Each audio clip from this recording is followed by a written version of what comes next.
ఆదికాండము 18వ అధ్యాయము. మరియు మమ్రే దగ్గరనున్న సింధూర వనములో అబ్రాహాము ఎండవేళ గుడారపు ద్వారమందు కూర్చుని ఉన్నప్పుడు యెహోవా అతనికి కనబడెను. అతడు కన్నులెత్తి చూచినప్పుడు 3 మనుష్యులు అతని ఎదుట నిలువబడి యుండిరి.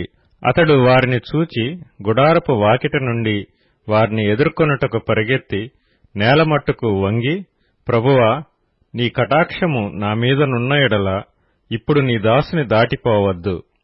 నేను కొంచెము నీళ్లు తెప్పించెదను. దయచేసి కాళ్లు కడుగుకొని ఈ చెట్టు క్రింద అలసట తీర్చుకొనిడి. కొంచెం ఆహారం తెచ్చెదను. మీ ప్రాణములను బలపరుచుకొనిడి. తరువాత మీరు వెళ్లవచ్చును. ఇందు నిమిత్తము గదా మీ దాసుని యొద్దకు వచ్చితిరనెను. వారు నీవు చెప్పినట్లు చేయమనగా అబ్రాహాము గుడారములోనున్న శారా యొద్దకు త్వరగా వెళ్లి, నీవు త్వరపడి 3 మానికల మెత్తని పిండిని తెచ్చి పిసికి రొట్టెలు చేయమని చెప్పెను. మరియు అబ్రాహాము పశువుల మందకు పరిగెత్తి ఒక మంచి లేత దూడను తెచ్చి ఒక పనివానికి అప్పగించెను.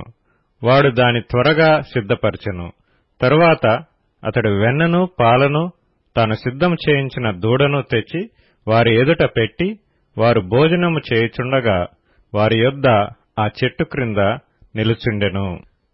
వారతనితో, నీ భార్య అయిన శారా ఎక్కడనున్నదని అడుగగా అతడు, అదుగో గుడారములోనున్నదని చెప్పెను. అందుకాయన, మీదటికి ఈ కాలమున నీ యొద్దకు నిశ్చయముగా మరలా వచ్చెదను. అప్పుడు నీ భార్య అయిన శారాకు ఒక కుమారుడు కలుగునని చెప్పెను. శారా ఆయన వెనుక నుండిన గుడారపు ద్వారమందు వినుచుండెను. అబ్రాహామును శారాయును బహుకాలము గడిచిన వృద్ధులై యుండిరి. స్త్రీ ధర్మము శారాకు నిలిచిపోయిన గనుక శారా, నేను బలము ఉడిగిన దానినైన తరువాత నాకు సుఖము కలుగునా? నా యజమానుడును వృద్ధుడై ఉన్నాడు కదా అని తనలో నవ్వుకొనెను.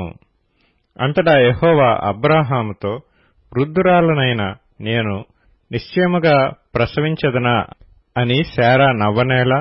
యెహోవాకు అసాధ్యమైనది ఏదైనానున్నదా? మీదటికి ఈ కాలమున నిర్ణయ కాలమందు నీ యొద్దకు తిరిగి వచ్చెదను. అప్పుడు శారాకు కుమారుడు కలుగుననెను. శారా భయపడి, నేను నవ్వలేదని చెప్పగా ఆయన, అవును, నీవు నవ్వితివనెను. అప్పుడు ఆ మనుష్యులు అక్కడ నుండి లేచి సొదొమ తట్టు చూచిరి. అబ్రాహాము వారిని సాగనంపుటకు వారితో కూడా వెళ్ళెను. అప్పుడు యెహోవా, నేను చేయబోవు కార్యము అబ్రాహాముకు దాచెదనా? అబ్రాహాము నిశ్చయముగా బలముగల గొప్ప జనమగును. అతని మూలముగా భూమిలోని సమస్త జనములను ఆశీర్వదించబడును. ఎట్లనగా యెహోవా అబ్రాహామును గూర్చి చెప్పినది అతనికి కలుగచేయునట్లు తన తరువాత తన పిల్లలను తన ఇంటివారును నీతి న్యాయములు జరిగించుచు యెహోవా మార్గమును గైకొనుటకు అతడు వారికాజ్ఞాపించున్నట్లు నేను అతనిని ఎరిగియున్నానెను. మరియు యెహోవా సొదొమ గొమొర్రాలను గూర్చిన మొర గొప్పది గనుకను వాటి పాపము బహు భారమైనది గనుకను నేను దిగిపోయి నా యొద్దకు వచ్చిన ఆ మొర చొప్పున వారు సంపూర్ణముగా చేసిరో లేదో చూచెదను. చేయని ఎడల నేను తెలుసుకొందుననెను. ఆ మనుష్యులు అక్కడ నుండి తిరిగి సొదొమ వైపుగా వెళ్ళిరి. అబ్రాహాము ఇంకా యెహోవా సన్నిధిని నిలుచుచుండెను. అప్పుడు అబ్రాహాము సమీపించి ఇట్లనెను, దుష్టులతో కూడా నీతిమంతులను నాశనము చేయుదువా? ఆ పట్టణములో ఒకవేళ 50 మంది నీతిమంతులుండిన ఎడల దానిలోనున్న 50 మంది నీతిమంతుల నిమిత్తము ఆ స్థలమును నాశనము చేయక కాయవా? ఆ చొప్పున చేసి దుష్టులతో కూడా నీతిమంతులను చంపుట నీకు దూరమగునుగాక. నీతిమంతుని దుష్టునితో సమముగా ఎంచుట నీకు దూరమవుగాక. సర్వలోకమునకు తీర్పు తీర్చువాడు న్యాయము చేయడా అని చెప్పినప్పుడు యెహోవా, సొదొమ పట్టణములో 50 మంది నీతిమంతులు నాకు కనబడిన యెడల వారిని బట్టి ఆ స్థలమంతటినీ కాయుదుననెను. అందుకు అబ్రాహాము, ఇదిగో ధూళియు బూడిదయు నైన నేను ప్రభువుతో మాట్లాడ తెగించుచున్నాను. 50 మంది నీతిమంతులలో ఒకవేళ 5 తక్కువైతే 5 తక్కువైనందున ఆ పట్టణమంతయు నాశనము చేయదవా అని మరలా అడిగెను. అందుకాయన, అక్కడ 45 నాకు కనబడిన యెడల నాశనము చేయననెను.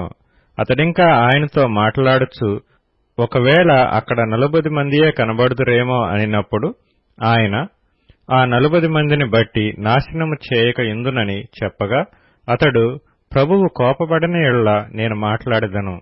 ఒకవేళ అక్కడ 30 మందియే కనబడుదురేమో అనినప్పుడు ఆయన, అక్కడ 30 మంది నాకు కనబడిన యెడల నాశనము చేయననెను. అందుకతడు, ఇదిగో ప్రభువుతో మాట్లాడ తెగించితిని. ఒకవేళ అక్కడ 20 మంది కనబడుదురేమో అనినప్పుడు ఆయన, ఆ 20 మందిని బట్టి నాశనము చేయకుందుననగా, అతడు, ప్రభువు కోపపడని యెడల నేనింకొక మారే మాట్లాడెదను.